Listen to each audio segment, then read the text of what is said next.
రైతుల పట్ల ఆనందాలు వెల్లివిరిసే రోజు కాబోతుంది రేపటి రోజు అని చెప్పేసి ఈ సందర్భంగా చాలా గర్వంగా నేను ఒక రైతు బిడ్డగా కాంగ్రెస్ పార్టీ తరపున గెలిచిన ఎమ్మెల్యేగా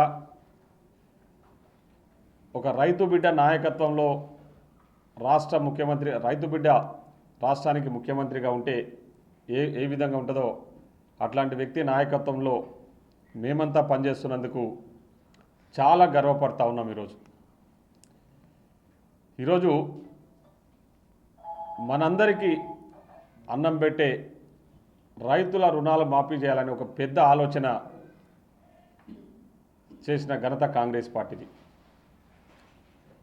గతంలో కూడా రైతులకు పూర్తి స్థాయిలో అండగా ఉండి రైతులను ఆదుకోవాలి,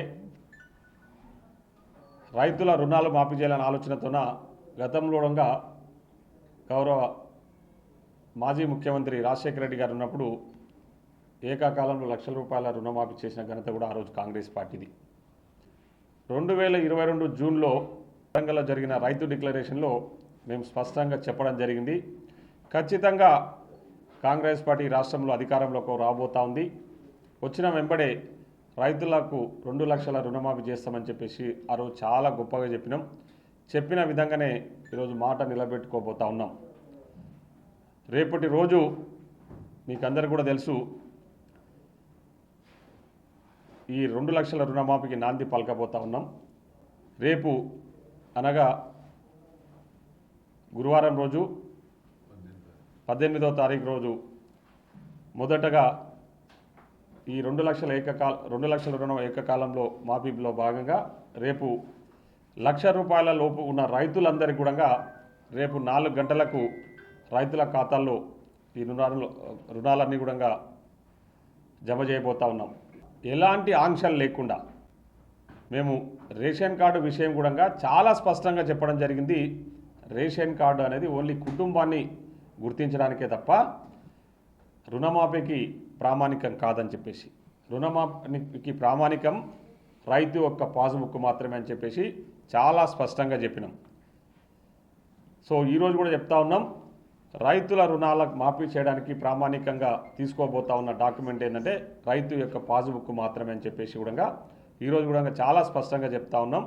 ఈరోజు ఏమాత్రం రైతుల పట్ల కనికరం లేని వ్యక్తులు, రైతులను దేశించే వ్యక్తులు, రైతులను రాళ్లతో కొట్టి ఇబ్బందులకు గురి చేసిన పార్టీకి సంబంధించిన నాయకులు, రైతులు ఎండ వానకు చలికి తడుస్తున్న పట్టించుకోలేని బీజేపీ దద్దమ్మలు కొందరు మాట్లాడుతూ కాంగ్రెస్ పార్టీ అధికారంలోకి వచ్చి ఇచ్చిన హామీలు ఏమి నెరవేర్చట్లేదు, ఒక ఆర్టీసీ బస్సులలో ఉచిత ప్రయాణం తప్ప ఏమీ చేయట్లేదని చెప్పేసి కొన్ని కళ్ళు లేని కబోదులు నిన్న కూడా ఈ మహబూబ్నగర్ పట్టణంలో మాట్లాడిన విషయాలు మా దృష్టికి రావడం జరిగింది. మీకు కళ్ళు చెవులు ఉంటే పోయి ప్రజలను అడిగితే తెలుస్తుంది. మేమేమేం పథకాలు ప్రజలకు అందిస్తూ ఉన్నాం. ఈరోజు ఆర్టీసీ బస్సులలో మహిళలకు ఉచిత సౌకర్యంతో పాటు ఆరోగ్యశ్రీ పథకాన్ని కూడా చాలా గొప్పగా అమలు చేస్తూ ఉన్నాం. అదే కాకుండా ముఖ్యంగా ఈరోజు ఉచిత కరెంటు 200 యూనిట్ల లోపు ఉచిత కరెంటు కూడా ఏ ఊరికి పోయి ఎవరిని అడిగినా కూడా ప్రజలు చెప్తారు. ఉచిత కరెంటు కూడా ఘనంగా అమలు అవుతూ ఉంది. మొన్న ఎన్నికల కోడ్ ఉండడం వల్ల కొన్ని ప్రాంతాల్లో అది అమలు ఇబ్బంది అయింది, కానీ ఎన్నికల కోడ్ అయిపోయినప్పుడే ఆ సవరణలని క్లియర్ చేసి ఈరోజు ఉచిత కరెంటును కూడా 200 యూనిట్ల లోపు అందిస్తూ ఉన్నాం. ఈరోజు రాష్ట్ర ప్రజలు దాన్ని ఆస్వాదిస్తూ ఉన్నారు. అదే కాకుండా 500 రూపాయలకే సిలిండర్ ఇస్తామన్న విషయం కూడా ఈరోజు అమలు అవుతూ ఉంది. 500 సిలిండర్ డబ్బులు కట్టించుకున్న మిగతా డబ్బులు కూడా వాళ్ళ అకౌంట్లలో జమ అవుతూ ఉన్నాయి. అక్కడక్కడ ప్రతి దగ్గర కూడా అది ఆ స్కీమ్ కూడా ఘనంగా ఇంప్లిమెంట్ అవుతూ ఉంది. అన్నింటికంటే ముఖ్యంగా రైతులకు మేమేదో ఆంక్షలు పెట్టినామని చెప్పేసి తప్పుడు ప్రచారాలు చేస్తూ ఉన్నారు. ఏదో అవకాశం దొరికితే సార్ పబ్లిసిటీ కోసం అని చెప్పేసి నిన్న మహబూబ్నగర్ నుంచి ఈ మధ్య కాలంలో టీఆర్ఎస్ వల్ల ఓట్లతో గెలిచిన ఎంపీ గారు మాట్లాడుతూ టీఆర్ఎస్ వాళ్ళు ఏదో భిక్ష పెడితే ఆమె ఎంపీ అయిపోయి ఏదో నేనేదో గెలిచినా ముఖ్యమంత్రి మీద నేను పోరాటం చేసి గెలిచిన అని చెప్పి గొప్పలు చెప్పుకున్నావు. నువ్వు ఎవరు ఎట్లా గెలిచినావో, నువ్వు టీఆర్ఎస్ వాళ్ళు నీకు ఏ విధంగా సహకారం చేసినా ఇక్కడ మొత్తానికి తెలుసు. నువ్వు ఈరోజు కాంగ్రెస్ వాళ్ళు మోసం చేసిర్రు రైతులను అని చెప్పేసి మాట్లాడుతూ ఉన్నారు కదా. ఒక్క రూపాయి అన్న ఇప్పటి వరకు బీజేపీ పార్టీ రైతుల రుణాలు మాఫీ చేసింది ఎక్కడన్నా?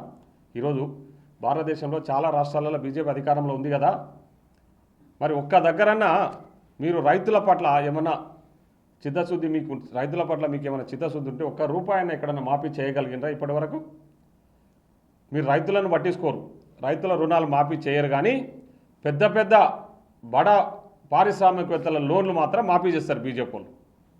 వాళ్ళ కొమ్ము కాస్తూ కొన్ని వేల కోట్ల రూపాయలని మీరు బీజేపీ పార్టీ కేంద్రంలో అధికారంలో ఉండి, కేంద్ర ప్రభుత్వంలో అధికారంలో ఉండి, ఈ అధికారాన్ని అడ్డం పెట్టుకొని ఇప్పటి వరకు మీరు చేసిన మాఫీలు దాదాపు 25 లక్షల కోట్లు. ఇవన్నీ గణాంకాలతో సహా మా దగ్గర ఉన్నాయి. బడా పారిశ్రామికవేత్తల లోన్లు మాఫీ చేసారు తప్ప ఎక్కడ కూడా బీజేపీ ప్రభుత్వం అధికారంలో ఉన్న రాష్ట్రాల్లో కానీ కేంద్రం తరఫున కానీ ఒక్క రైతుకు కూడా ఒక్క రూపాయి రుణం మాఫీ చేయలే. ఆ రుణాలు మాఫీ చేయకపోను కొన్ని నల్ల చట్టాలు తీసుకొచ్చేసి రైతులను మోసం చేయాలని పెద్ద ఎత్తున ప్రయత్నం చేస్తే, ఢిల్లీ సరిహద్దుల్లో అక్కడ రైతులందరూ కూడా పెద్ద ఎత్తున ఉద్యమం చేస్తే మళ్ళీ ఆ చట్టాలన్నీ విత్డ్రా చేసుకున్నారు. కాంగ్రెస్ పార్టీ పెద్ద ఎత్తున పోరాటం చేసింది అది రోజు రైతుల పక్షాన. సో ఈరోజు ఇట్లా ఈ విధంగా రైతులకు ఏమాత్రం న్యాయం చేయకపోను రైతులకు ఉల్టా అన్యాయం చేసుకుంటూ రైతుల పక్షపాతి అయిన ముఖ్యమంత్రి గౌరవనీయులు రేవంత్ రెడ్డి గారి గురించి వీళ్ళు లేనిపోని ఆరోపణలు చేస్తూ ఉన్నారు.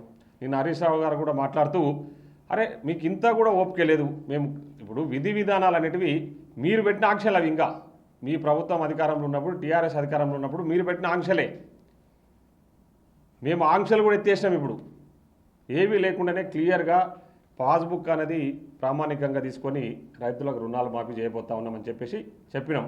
రేషన్ కార్డు ప్రామాణికంగా ఇట్లా తీసుకుంటారని చెప్పేసి ఏదో అవకాశం వస్తే కాంగ్రెస్ను విమర్శించాలి, కాంగ్రెస్ మీద దుమ్మెత్తిపోయాలి. ఎందుకంటే కాంగ్రెస్ పట్ల ప్రజలు పెద్ద ఎత్తున ఆకర్షితులు అవుతూ ఉన్నారు, కాంగ్రెస్ పట్ల పూర్తి విశ్వాసం వ్యక్తం చేస్తూ ఉన్నారు.